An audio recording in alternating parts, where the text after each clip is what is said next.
നമ്മൾ കേരളത്തിൽ നടത്തിയ 30 ദിവസം നീണ്ടുപോയ യാത്രയിൽ ഒരുപാട് ഈ ലഹരി ഒഴുകുന്ന ഹോട്ട്സ്പോട്ടുകൾ നമ്മൾ കണ്ടെത്തി. അപ്പോൾ അതിൻ്റെ പരമ്പര തുടരുകയാണ്. ലഹരിയുടെ ഹോട്ട്സ്പോട്ടുകൾ.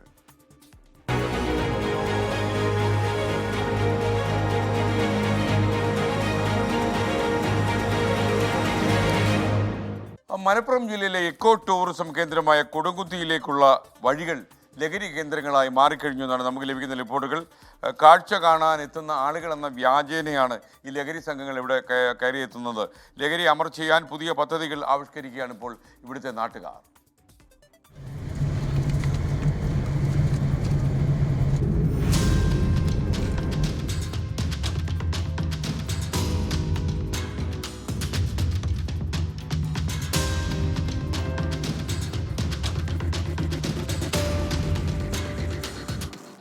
പെരിന്തൽമണ്ണ പ്രദേശത്തിന്റെ ഹൈറേഞ്ച് മേഖലയാണ് കൊടുകുത്തിമല. വളർന്നുവരുന്ന ഇക്കോ ടൂറിസം പദ്ധതി. റോഡിൽ നിന്ന് മല കയറി ഈ ടൂറിസ്റ്റ് കേന്ദ്രം വരെ എത്തുന്നതിനിടയ്ക്ക് ഒരു 4 കിലോമീറ്ററോളം ദൂരമുണ്ട്. ഈ റോഡരികിലുള്ള ഇരുവശങ്ങളിലും വിജനമായ തോട്ടങ്ങളും സ്വകാര്യ വ്യക്തികളുടെ ഭൂമിയും പറമ്പുകളുമൊക്കെയാണ്. ഈ പ്രദേശങ്ങൾ കേന്ദ്രീകരിച്ച് ലഹരിയുടെ വിൽപ്പന, അതിൻ്റെ കൈമാറ്റം, ഉപയോഗം നടക്കുന്നു എന്നുള്ളതാണ് ഞെട്ടിപ്പിക്കുന്ന വസ്തുത. രാത്രിയായാൽ കൊടുകുത്തിമല കയറുന്നത് 2 തരം ആളുകളാണ്. കാറ്റുകൊള്ളാനും നല്ല കാഴ്ചകൾ കാണാനുമായി ഒരു വിഭാഗം. എന്നാൽ ഇതിന്റെ മറവിൽ പ്രദേശവും സാഹചര്യവും ചൂഷണം ചെയ്ത് ലഹരി സംഘങ്ങളും. ഏകദേശം 1.5 കിലോമീറ്ററോളം ദൂരം തീർത്തും വിജനമാണ്. റോഡിന്റെ ഇരുവശങ്ങളിലും സ്വകാര്യ വ്യക്തികളുടെ പറമ്പുകൾ. അവിടേക്ക് എളുപ്പത്തിൽ കയറാം. എന്ത് നടന്നാലും പുറം ലോകമറിയാത്ത അവസ്ഥ. റോഡരികിനോട് ചേർന്ന ഉയർന്നു നിൽക്കുന്ന ഒരു തോട്ടമാണിത്. പെട്ടെന്ന് ആളുകളുടെ ശ്രദ്ധ ഇങ്ങോട്ടേക്ക് എത്തില്ല. ഒപ്പം തന്നെ പ്രധാന പാതയിലൂടെയല്ല സാമൂഹ്യ വിരുദ്ധർ ഇതിന് അകത്തേക്ക് കയറുന്നത്, മറിച്ച് ഈ ചെടികൾക്കിടയിലൂടെ പാത വെട്ടിത്തെളിച്ചാണ്. ഇവിടെ ഇതാ മദ്യക്കുപ്പികൾ ഉൾപ്പെടെ ഭക്ഷണത്തിൻ്റെ അവശിഷ്ടങ്ങളും ഒക്കെ കാണാം. ഇങ്ങനെ നിരവധി ആളുകൾ, സാമൂഹ്യ വിരുദ്ധർ ഇവിടേക്ക് കയറുന്നുണ്ട്. ഈ ഒഴിഞ്ഞു കിടക്കുന്ന മേഖലകൾ തെരഞ്ഞുപിടിച്ച് ഇത്തരം ആളുകൾ അത് ദുരുപയോഗം ചെയ്യുന്നു എന്നുള്ളതാണ് നമ്മുടെ നിലവിലുള്ള നാട്ടുകാരനായിട്ടും അതുപോലെ തന്നെ ഈ ഒരു സംവിധാനത്തിൻ്റെ ഭാഗമായി പ്രവർത്തിച്ച ആൾ എന്നുള്ള നിലയ്ക്കും നമ്മുടെ ഒരു പ്രയാസമായിട്ട് പറയാനുള്ളത്. ലഹരി കൈമാറ്റം ചെയ്യാനുള്ള ഒരു വിഭാഗം ആളുകളുണ്ട്.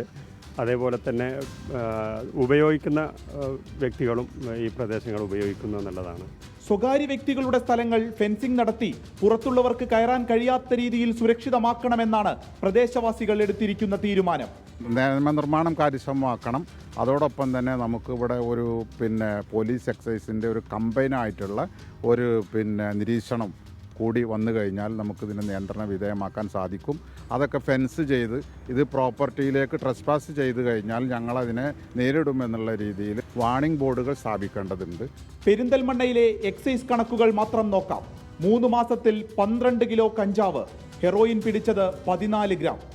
മലപ്പുറം ജില്ലയിലാകെ മാർച്ച് ഫെബ്രുവരി മാസങ്ങളിൽ പിടിച്ചതിങ്ങനെ: അബ്കാരി കേസുകൾ 204, കഞ്ചാവ് രാസലഹരി കേസുകൾ 164, നിരോധിത പുകയില ഉൽപ്പന്നങ്ങൾ 737, വിദേശ നിർമ്മിത മദ്യം പിടിച്ചത് 921 കേസുകൾ, MDMA 330 ഗ്രാമും കഞ്ചാവ് 82 കിലോയും സ്പിരിറ്റ് 10,430 ലിറ്ററും പിടികൂടി.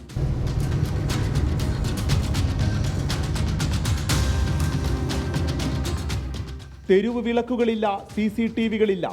ലഹരിയുടെ നീരാളിപ്പിടുത്തത്തിൽ നിന്ന് മുക്തമാക്കേണ്ട എക്സൈസിന്റെ ഹോട്ട്സ്പോട്ടുകളിലൊന്നാണ് കൊടുകുത്തിമല. കൊടുകുത്തിമല ലഹരിയുടെ ഒരു സ്പോട്ടായി മാറുന്നു എന്നത് ഇവിടുത്തെ ടൂറിസത്തിന് പോലും വലിയ കളങ്കമാണ്. മനോഹരമായ കാഴ്ചകൾ കാണാൻ രാത്രിയിലും എത്തുന്ന ആളുകൾ ഒരു വശത്ത്, മറ്റൊന്ന് ഈ വിജനമായ ഒരു സാധ്യത ചൂഷണം ചെയ്യാൻ എത്തുന്നവർ മറ്റൊന്ന്.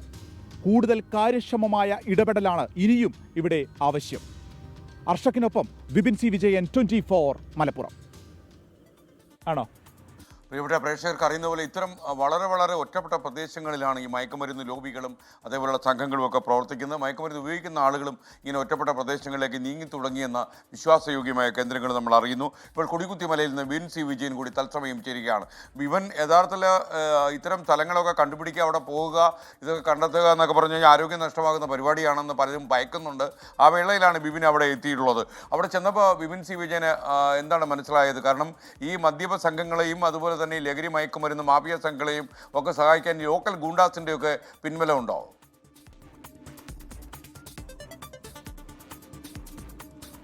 SK ഈ ടൂറിസ്റ്റ് കേന്ദ്രത്തിലേക്ക് ഏകദേശം ഒരു 4 കിലോമീറ്ററോളം പറഞ്ഞതുപോലെ തന്നെ ദൂരമുണ്ട്. ഞാനിപ്പോൾ നിൽക്കുന്നത് ഈ കൊടുകുത്തിമലയുടെ ഒരു മുകൾ വശത്താണ്. അപ്പോൾ ഈ പ്രദേശമൊക്കെ തീർത്തും വിജനമായി ഇവിടെ കിടക്കുകയാണ്. അപ്പോൾ ഇവിടുത്തെ നാട്ടുകാരുൾപ്പെടെ നേരിടുന്ന ഒരു പ്രതിസന്ധി, ഇതൊരു ടൂറിസ്റ്റ് കേന്ദ്രമായതുകൊണ്ട് തന്നെ രാത്രികളിൽ ഇവിടെ ആളുകൾ ഇവിടുത്തെ കാഴ്ചകൾ കാണാനും കാറ്റ് കൊള്ളാനും ഒക്കെ ആയിട്ട് വരുന്നുണ്ട്. ഇതിൻ്റെ ഒരു മറവിൽ അല്ലെങ്കിൽ ഇങ്ങനെ വരുന്നു എന്നുള്ള ഒരു സാഹചര്യം ഒരുക്കിക്കൊണ്ടാണ് ഈ ലഹരി സംഘങ്ങളും ഇവിടെ എത്തുന്നത്. അപ്പോൾ ഇപ്പോൾ എക്സൈസിൻ്റെ ഒക്കെ ഒരു കണക്ക് പ്രകാരം നമ്മൾ SKN40 യാത്രയൊക്കെ നടത്തിയിരുന്നു. അതിനെ മലപ്പുറത്ത് നിന്നൊക്കെ കിട്ടിയിട്ടുള്ള വലിയൊരു പിന്തുണയൊക്കെ നമുക്കറിയാവുന്നതാണ്. അപ്പോൾ അതുകൊണ്ട് തന്നെ വലിയ രീതിയിലുള്ള ജാഗ്രത സമിതികളൊക്കെ ഇപ്പോൾ പല ഭാഗങ്ങളിലും ഉണ്ടായിട്ടുണ്ട്. ഒപ്പം തന്നെ എല്ലാ ബാധിതകളിലും ക്ലബ്ബുകൾ ഉൾപ്പെടെയുള്ളവർ ലഹരിക്കെതിരെയൊക്കെ മുന്നോട്ട് വന്നിട്ടുണ്ട്. ഈ ഒരു സാഹചര്യത്തിൽ ഇങ്ങനെ കൂട്ടമായി ലഹരി സംഘങ്ങൾ ഒരു സ്ഥലത്ത് തമ്പടിക്കുക എന്നതിന് പകരമായിട്ട് ഇവരിത് കൈമാറ്റം ചെയ്യുന്നതിന് ഇത്തരത്തിലുള്ള ഒഴിഞ്ഞ സ്ഥലങ്ങൾ, ഊടുവഴികളൊക്കെ കണ്ടെത്തുക, അവിടെ വെച്ച് അത് കൈമാറ്റം ചെയ്യുന്നു, അങ്ങനെ അവർ പിരിഞ്ഞു പോകുന്നു. അല്ലെങ്കിൽ ഇന്ന സ്ഥലത്ത് ഒരു ലാൻഡ്മാർക്ക് നിശ്ചയിച്ച് അവിടെ ലഹരി വെച്ചിട്ടുണ്ട് എന്നുള്ള നിലയ്ക്കുള്ള വിവരങ്ങൾ കൈമാറുന്നു. ഈ രീതിയിലാണെന്ന് പറയുന്നു. ഞാൻ നിൽക്കുന്ന ഈ ഒരു പ്രദേശത്ത് നമുക്ക് ഇപ്പോൾ ഊടുവഴികൾ ഈ പ്രദേശത്ത് കാണാൻ സാധിക്കും. ഇത് പ്രധാന റോഡിൻ്റെ സൈഡ് വശത്താണ്. ഇത്തരത്തിലുള്ള പല വഴികളാണ്, ഇതൊക്കെ സ്വകാര്യ വ്യക്തികളുടെ ഭൂമിയാണ്, ഈ കൊടുകുത്തിമലയിൽ നിലവിൽ കാണാൻ സാധിക്കുന്നത്. അതുകൊണ്ട് തന്നെ കർശനമായിട്ടുള്ള ഇപ്പോൾ ഈ CCTVകൾ ഉൾപ്പെടെയുള്ളത് ഒരു ബോർഡുകൾ വയ്ക്കുന്ന കാര്യങ്ങളിലേക്കൊക്കെ എത്രയും വേഗം കടക്കേണ്ടതുണ്ട് എന്നുള്ളതാണ് ഇവിടുന്ന് മനസ്സിലാക്കാൻ സാധിച്ചത്. SKN. Okay, thank you. കൊടുകുത്തിമലയിൽ നിന്നാണ് ബെൻസി വിജയൻ ചേർന്ന്. ഇനി പെരിന്തൽമണ്ണയിലെ എക്സൈസ് CI ബി അനൂപ് നമുക്കൊപ്പം ചേർന്നു. Anoop ji, good morning. ശരിക്കും നിങ്ങൾ ടെലിഫോൺ ലൈനിലാണുള്ളതെന്ന് എനിക്കറിയാം. ശരിക്കും ഇങ്ങനെയുള്ള പ്രദേശങ്ങളിലേക്ക് ഈ ലഹരി മാഫിയ സംഘങ്ങൾ മാറിപ്പോകുന്നു എന്നൊരു തോന്നലുണ്ടോ? കാര്യം അവിടെ ഒരുപാട് സംഭവങ്ങൾ പിടിച്ചു കഴിഞ്ഞല്ലോ. അതെ, തീർച്ചയായും. അതായത് ഒന്നാമത് അവിടുത്തെ ഭൂപ്രകൃതി തന്നെയാണ് അതിന്റെ പ്രത്യേകത. കാരണം അതൊരു എക്കോ ടൂറിസം കേന്ദ്രമാണ്, ഒരു ഹിൽ ഏരിയയാണ്.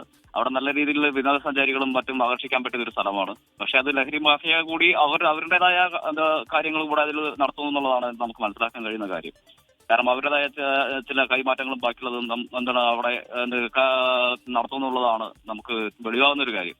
കാരണം അതിലുള്ള ഭൂപ്രകൃതി തന്നെയാണ് അതിന്റെ കാര്യം. കാരണം അവിടെ ഒരുപാട് പ്രൈവറ്റ് ആയിട്ടുള്ള ഒരുപാട് റബ്ബർ തോട്ടങ്ങളും ബാക്കിയുള്ള കാര്യങ്ങളും ഊടുവഴികളും ഉപയോഗിക്കാൻ സാധ്യതയും ഒരുപാട് സ്ഥലങ്ങളുണ്ട് അവിടെ.